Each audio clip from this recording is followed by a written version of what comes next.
I'm the director of Critical Alarms Lab at Delft University of Technology, and I closely work with Erasmus Medical Center, Department of Intensive Care. In my work and in my lab, together with the students, we are trying to understand the role of sound in the way we want to improve the conditions for patients and as well as clinicians in the workspace. It's a lab that's based on design-driven research. So we are not very technical in the way we work with sound, but we do context studies in order to understand what issues lie when people in such healthcare environments interact with the sound of these healthcare environments. And there can be many different things. They can have a direct problem with the sound itself, that the sound is so loud, for example, in an operating room, that it masks the conversation. So they have a really problem with the sound itself. Or it can be an indirect effect of sound, that they are exposed to alarms in intensive care units in such a way that clinicians maybe go back home really fatigued and tired, or they lose sensitivity to these alarms and they stop responding to them in a way that these alarms designed for. It's in a way an opportunistic approach, perhaps. We don't have one formula for dealing with sound, but we really try to understand whatever the issue is. We try to understand that issue from the user's perspective. And sometimes we do design sounds. We design beautiful alarms, alarms that are musical perhaps, or sometimes we design the devices that these alarms are spaced out and provided properly, or sometimes we can think of spatial arrangements and or even campaigns to create awareness about sound. So I'm very happy working in this way because we have a clear understanding of the user's relationship with sound rather than clear understanding of the physical properties of sounds themselves, because I think with my approach we always have something new to study and to bring up. So perhaps that kind of describes how we do work here at TU Delft and Erasmus Medical Center.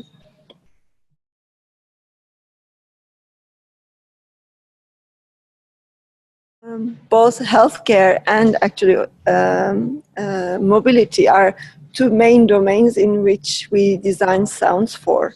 So, and it is very likely that these two different sectors are going to influence each other. What I'm trying to do in the healthcare environment is to, for example, turn alarms into more beautiful objects, not objects as evoking the most basic emotions such as fear or, creating arousal so that people can act on things. I want to create an environment, a space in which clinicians can have comfort when they work, and that patients have an opportunity to, for example, sleep or do not get anxiety because of these alarms. Because what's important here is that if the clinicians are tasked to respond to alarms, a nurse or a doctor in the OR, they're expecting these sounds. We do not need to warn them or scare them. And the same thing, the same approach can also be applied in the automotive industry, either for the in-vehicle sounds, the dashboard sounds in which the driver is exposed to or they need to interact. They are conducting a vehicle. So they are in full command of the vehicle and their surroundings, so we don't have to scare them with ugly alarms, but we can have it more pleasant. And I think we even have a better design space for the automotive industry. But this does not exclude the fact that there are moments in which, in the intensive care as well as when we drive, that there are moments we have to urge the driver or we have to urge the clinician to take a sudden action. And those are the moments that should be reserved for this very urgent alarms that has the loudness quality, that has the sharpness quality, that has the repetitiveness that we would expect from an alarm. And I think currently all those properties of alarms are really overly used, and there is fatigue, and people don't even, it's a cry wolf effect, right? They don't even pay attention anymore to these alarms. So, but at the same time, some of the things that I also learned from the automotive industry, designing for a brand identity, you know, is more critical and important in automotive industry, because these brands, they want to have a visual language as well as an auditory language. So I would be inspired from the automotive industry to bring some of that approach to healthcare.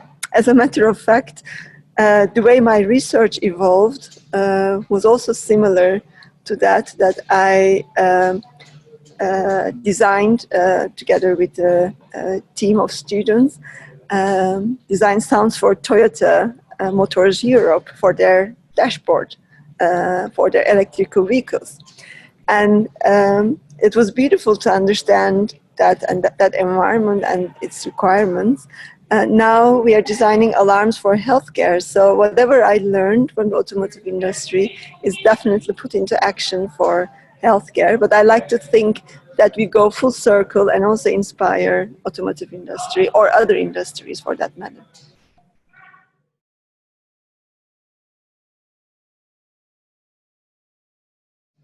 Actually, what inspires me the most are the nurses, and they are so resilient and such beautiful people. They love to have fun. They love their little clan that they work with. They love their routine. And despite all this very hectic environment, and despite all that stress that I undergo, I still see these people strive for that beautiful connection that they have together. That their time together is so precious. And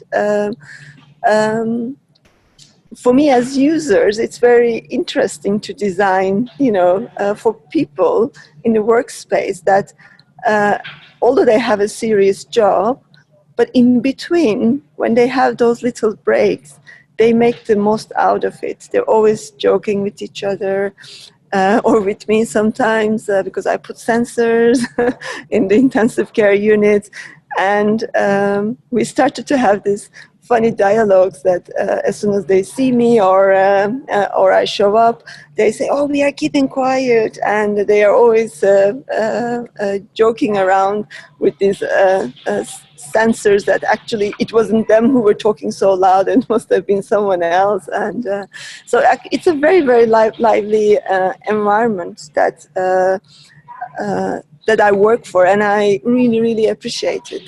For me as sound users, they are very rich and complex, and it makes me excited to respond to that. But another, maybe some facts about sound that perhaps I thought was interesting as I, researched, and that also made me think, was the word noise and how we use it. When I was doing my PhD, I always had an issue with the word noise, because every time I talked about sound, people said, "Oh, you're talking about noise." And I was quite intrigued. I said, "No, actually, I don't hear noise. I hear sound. I hear possibilities," because noise seems to undermine the power of sound and how we can design for it. But lay people when they cannot explain the sound and their relationship to that, they see it as noise. So I investigated a bit what does noise mean, and actually it comes from the Latin and also Greek words for nausea. So when people are exposed to excessive sound, that they have no sensory capacity to process it, that creates a nauseous feeling because they are not able to understand, and they almost feel seasick and they feel nauseous because of this sensory overload. And I thought that's very interesting, that we treat unwanted sound as noise because we actually have a sensory response to it, and almost very visceral, that we feel blocked and we can't process. And it's interesting that people can undergo such an experience, but I'm still trying to design or think of soundscapes in terms of sound and scapes, and rather than noise, because I think we owe, as designers, a healthier environment for people to feel strong to do the things, not feel nauseous and incapacitated that they stop interacting with sound. So yeah, instead of using the word noise, I try to use the word sound to discover opportunities with it.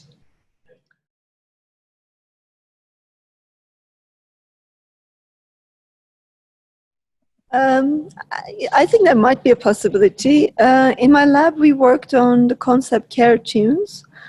We tried to sonify alarms that are false alarms, that do not require immediate attention. And these are the alarms that actually nurses use for monitoring what's happening with the patient from a distance. They could just say, let me know half hour before the medication is stopped. And actually that requires an action in half hour, but then they set it for another 15 minutes. And so it just becomes actually background music the more these alarms show up. So we thought, why don't we use that data and give music? We make music out of patient vitals, that every patient with their own physiological being can make music, actually. And so that was our very first approach to music. And actually nurses quite liked it, because we get rid of all that urging and unnecessary alarms, and we give them harmony. We give them a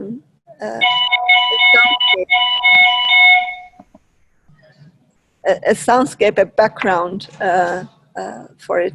But the same thing, we are at the moment working on a connection between family and a patient. So if an ICU patient would be very difficult to visit, and like it happened in this recent pandemic, that families couldn't visit their loved ones in a hospital, but how can we create a sense of connection between them? So the same patient vitals, we are now turning that into music again, but for streaming from home, having a piece of your family member in a musical way in your house. And we are very careful, of course, to deterioration of the patient's status, and we want to be subtle about how we want to provide that information. This is an ongoing work, so it's not that easy just to say, let's make music and give it to families. But we are thinking of this concept because there's a lot of good research done in the field of music as medicine, and the comforting effect of music. It can even increase your pain threshold, that you feel pain or at a later stage, not small pain, but it increases your resistance for pain when you are exposed to music. So we are interested in that. But when it comes to alarms, whether or not there will be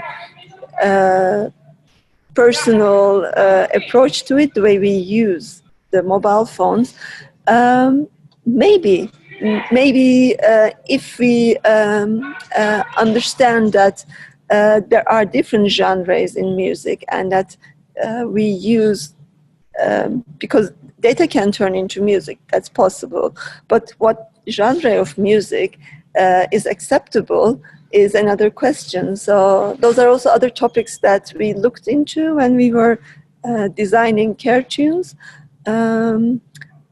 We work with an electronic music composer, Yoko-san. We work with from Washington D.C., and we work with an anesthetist, an OR, an ICU doctor from Vanderbilt University in Nashville. Into these topics, is genre an important aspect of providing this musical quality? And it might be, and it might be quite critical that if we don't provide, if you talk about music and just give tones on a MIDI level, very basic tones, that will not sound as sophisticated music. So when we say music, and I think these are the aspects that maybe we should be looking into.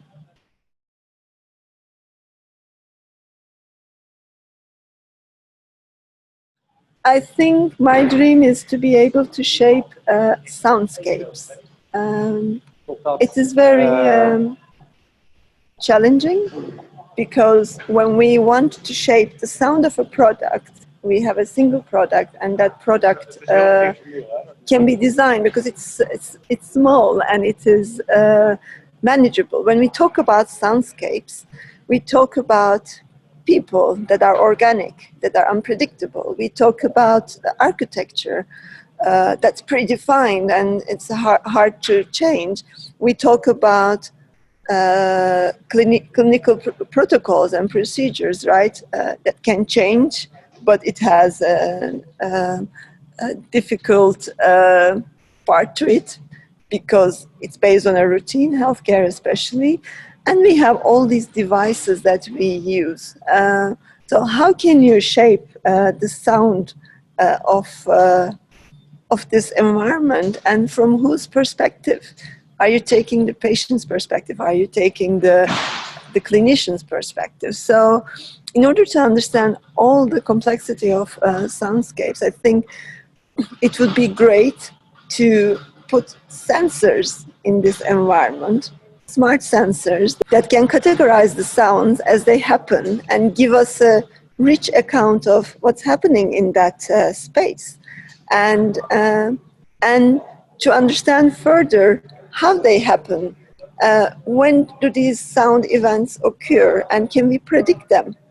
Can we predict them in such a way that we shape the experience of the patient? Because some patients are very light sleepers, and others can sleep through a lot of sound. So can we understand personal preferences when we want to put people in these different rooms that are maybe exposed to different types of sounds?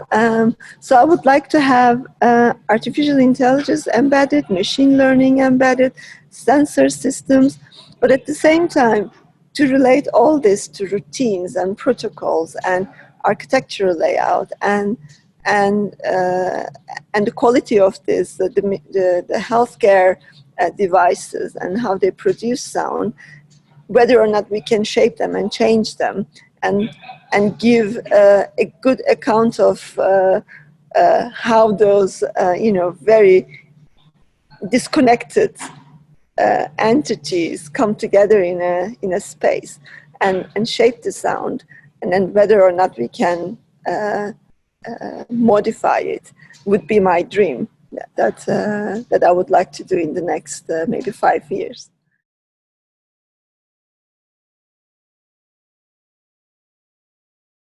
I think I have a very nice movie to recommend for any beginner sound designer, and that's Wall-E. The way the sound language is designed for Wall-E, that cute little robot, was amazing. They built little robots actually to and little like makeshift things with engines to create the voice of Wall-E and how Wall-E interacts and how Wall-E emotionally expresses himself. And that was quite a contrast, where this Wall-E's very machinery noise uh, um, in relation to Aoife's, Wall-E's girlfriend from the feature, and her sound language was completely different, very smooth, following her curves, gives us a feature of the, or clues about her futuristic context and how sophisticated, actually, how smooth her sounds were made. And that tells about, that gives us trust about Aoife as well. So there's a lot to learn in terms of auditory expressions from the movie Wall-E, and there's actually quite a nice documentary about how the sound is designed for that. But in terms of a book, actually, I have, I carry this book. It's by John Cage, and it's Silence. This book, I think, is great because very often we talk about sound and we are very focused about sound. But thinking in terms of silence and its power is equally important. It's often the silence that makes the sound mean something, express a certain emotion, or just express its function. We cannot constantly have noise and sound in our lives. We have to design for silence and give attention to that as well. But John Cage is very experimental and very, of course, his artistic approach makes us reflect on what sound means to people and how can you play with the lack of it. So yeah, definitely John Cage would be a good start.